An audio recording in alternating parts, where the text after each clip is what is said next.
Hello, ladies and gentlemen. Eddie Marcus here again. I would like to talk to you on the subject, the biggest fool in town. The biggest fool in town. Now, I'm going to use a subject like that, and I'm going to describe what that is like. And I want you to listen because it might be somebody you know. Well, couldn't definitely be you. So it must be, or could be, somebody you know. The biggest fool in town. Now let me kind of set this up.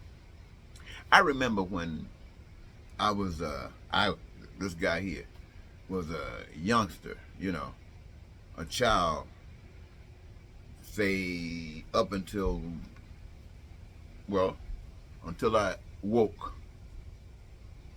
Life was good. I mean, I laughed, I smiled, I was partied of the places I went, just happy-go-lucky, complete filled with nothing but life. Had fun. I mean, really had fun. But something happened. One day I grew up. Wow. And everything changed. When I was young and stupid, all I wanted to was reach out and grab the best that I could grab. And it was good. I didn't worry about too much. I mean, I always made sure I did something that I wasn't really ashamed of. I did a couple of things that were kind of wow, but something I could explain. Stayed away from those things that I couldn't explain. But then I got to a point in my life that there was something else I couldn't explain. I started thinking about other people. For some strange reason, I was watching the laughter, the fun that I was having in life, and I must have slowed up or something and looked around me. And I saw that there were other things that was happening. Not that much laughter, not that much joy, not that much sensation about life. I mean, it was wild. And so I started imagining what could change this, what could make this different, what could make this which was seemingly so out of it wake up and be alive. And so I thought about all of these people. What were people problems? I started paying attention. What were they complaining about? And I found out that the things that they were complaining about are the same things that they've always complained about. It's just that one time I didn't worry about it. I didn't spend any time thinking about it. But now I'm thinking about it. I'm worrying about it. And in my imagination, answers started coming. In my imagination, I started seeing solutions to the problems that existed. I saw most of our problems had to do with life, everyday life, had to do with the suffering and agony and discontent that you get when you're not satisfied with your daily goings and comings. You had problems with your mortgage, with your rent, or whether you had a place to live. You had problems with whether you had food in your refrigerator or was it spoiled, or if you had to go to the soup lines or shelter somewhere to eat or spend the night. I mean, these kinds of things started matter. It would start touching me. And then you start seeing people, all of the problems, I can't name them all. You know what I'm talking about. So I'm thinking, the solution is meet these needs. Now, there were people who these needs were met. They didn't worry about them. But the masses did. I mean, even those who were able to go to school, to have a place to live, they had problems. Their problems just weren't as bad as other problems, but they were problems nonetheless. In my imagination, I'm seeing everybody got housing. I mean, you know how your imagination can work with you, and it was really working with me. I saw nobody homeless.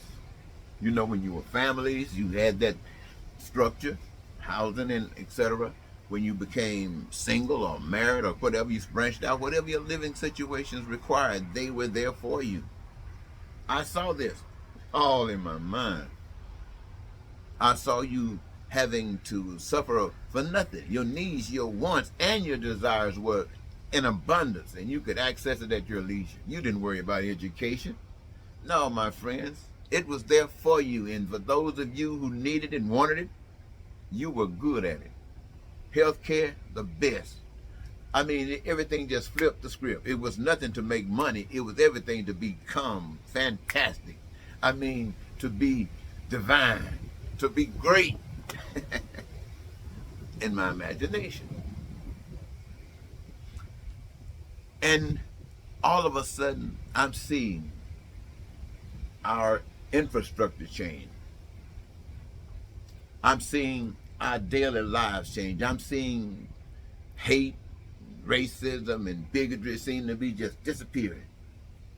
I don't see the results of lying and cheating. None of that stuff is necessary. Stealing and killing and married with guns and stuff like this. All of that stuff just seems to be just fading away. You look around one day and you say, wow, that used to be. But now people are enjoying life. They wake up every morning because they learned the secret. The secret to life, in my imagination, was that all of the resources and our being here on this earth is the manifestation from a power bigger than us. Here we all are. Here we all are. We didn't ask to be here, I don't guess, but here we are in my imagination. And then I'm thinking about while we are here, there are certain things that are common amongst us as far as our surviving in order to stay here and to be healthy. Your imagination work, and you find that the same thing that satisfies one in these regards is the same thing that is required of all in these regards. Wow.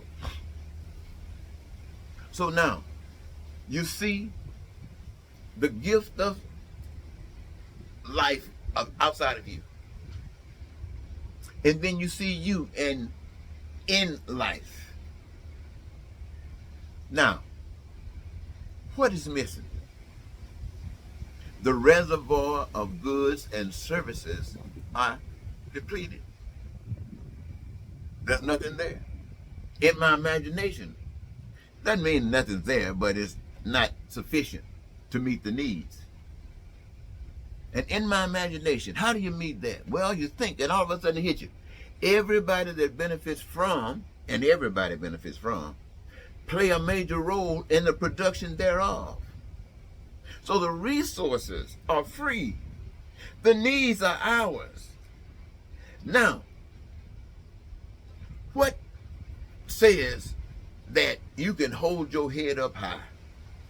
You don't have to be ashamed of anyone or anything. You can be you, and you is all you need to be, because that's what the world wants, is you. And you got a gift. You got something that you can contribute in the process of this manifestation. You know what it is. And exercising it gives you your greatest joy. I mean, it's like, I'm here to play basketball. I'm here to be an engineer. I'm here to be a teacher. I'm here to be a doctor. I'm here to be a ditch digger. I'm here to be a singer. I'm here to look at you. And it gives me my greatest joy. So you engage yourself, every last one of us. You know it's appropriate. Babies don't engage themselves. And engaging yourself, I said, give you your greatest joy. That might be being at home, being a mother. That might be something like that. Or something that seems like it's nothing to some, but it's the greatest joy that those who do it do. And by doing that, ladies and gentlemen, we utilize our gifts to take away from that, to borrow from that which has been given to us to do so. And in my imagination, we are heavenly living. Heavenly. Seriously. in my imagination. But it was like somebody slapped me, woke me up, and I saw reality. And in reality, it was the total opposite. There was haves and have-nots, pain and suffering, crime and violence, poverty, lying and cheating and stealing, and prisons and guns and ooh. And I'm thinking, whoa, we can flip this. All the people need to know is that there are solutions. I know what they are. It came through my imagination, and I'm going to share them with the people, just like Bill Gates did with what he was doing, just like the guy who was watching with the watch, Apple's Jobs. You know, people who electric lights, cars and planes. These people are in hay. So that stuff came through their imagination. And so here I come with this. This is the answer I see to our prayers. This is the answer to our dreams. Yeah, they were able to fly. They were able to use them on the trains and do this. And all these things are magnificent. And they will still be used until we progress, or as we progress beyond them. But this peace and stuff we all been praying for, here it is. And I bring it out there, ladies and gentlemen. I got 40 years of experience out here. I got 5 or 6 boys, and not a single one of them have ever engaged me in a conversation about the kinds of things that I'll be sharing with you. I had 3 daughters. I got 2 now. My oldest, Angie, she's gone from this plane now. But gee, I mean, it was beautiful. She could talk, and we can, cause you know that she wasn't talking that spiritual stuff like I speak sometimes, but she could equate the natural stuff, the natural order of day with that spiritual stuff. That made the conversation so fantastic. Only one. Now I got a couple of associates that I can have a conversation with. In fact, over these years, I've known 2 or 3 people that seem to have been just as alive about this as I am. We had to separate, and I don't see them anymore. And I'm sure they're probably doing just like I'm doing, and they're probably, not known just like I am, not known. Why? Because people are not interested. They pray for it, but they're not interested. People are so caught up in the trick that's been played. In other words, this way of life is normal. It's been accepted so normal till it's even been considered as being divine from God. And even though they are praying to have have solutions to their problems, they don't expect anything to be changed in the way things are done. They just probably want a miracle. Somebody to come and do something for them for nothing, and then they can just go straight forward without having to bump their heads against the wall. Now, this is what the reality was. Now, out of all of the imagination, all of the things that's been said, that's come here, that was offered to the people, to the American people through an effort of running for president of the United States, United States Senate from the state of Minnesota, or the governor of Minnesota, or mayor of one of the cities in Minnesota, to take that message out there during these periods of time, through these 40 years. And here comes a crook that comes along, talks about nothing that I'm talking about, and if he came close to it, it had to do with a special group, and to hell with everybody else. They were just tools to be used, an end, a means to an end. And all of a sudden, everything that we just saying that the world was being built on, this thing that we've considered normal, the people went crazy for it. They made it the president of the United States.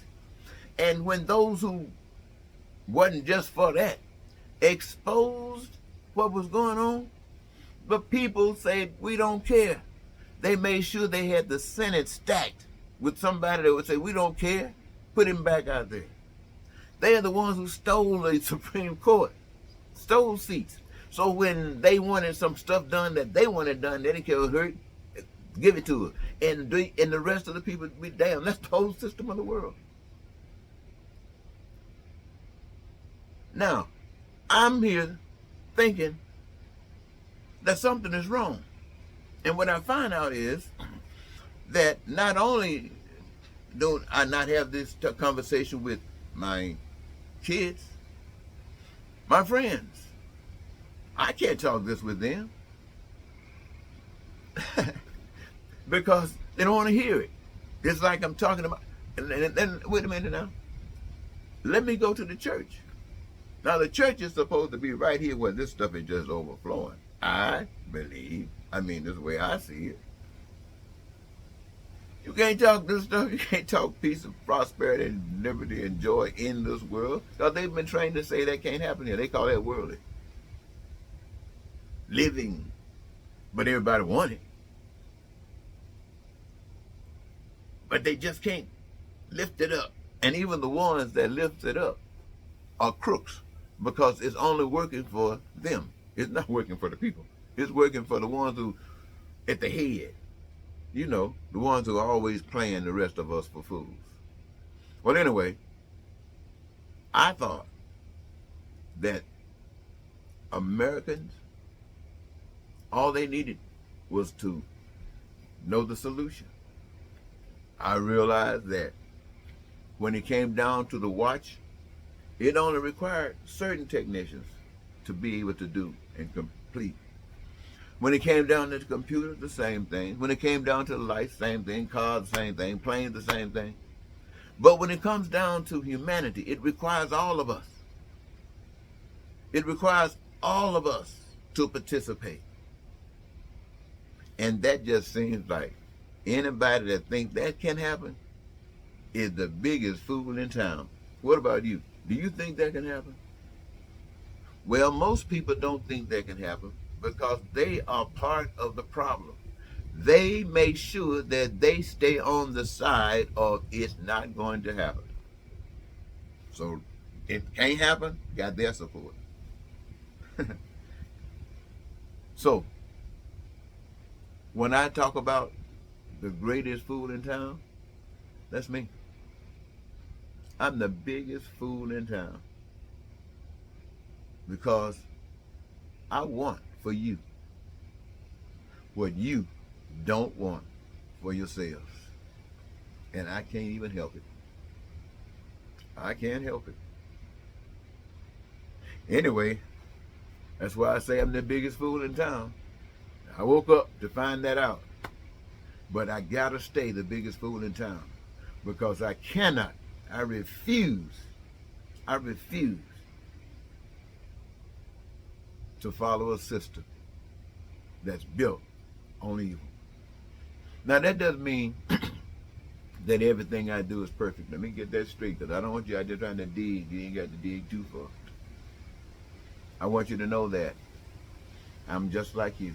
I just want to live in a better world. And that world will require that you and I have made that same decision, and we work together to do it. Now, if that makes me the biggest fool in town, I'll wear that title. Good night.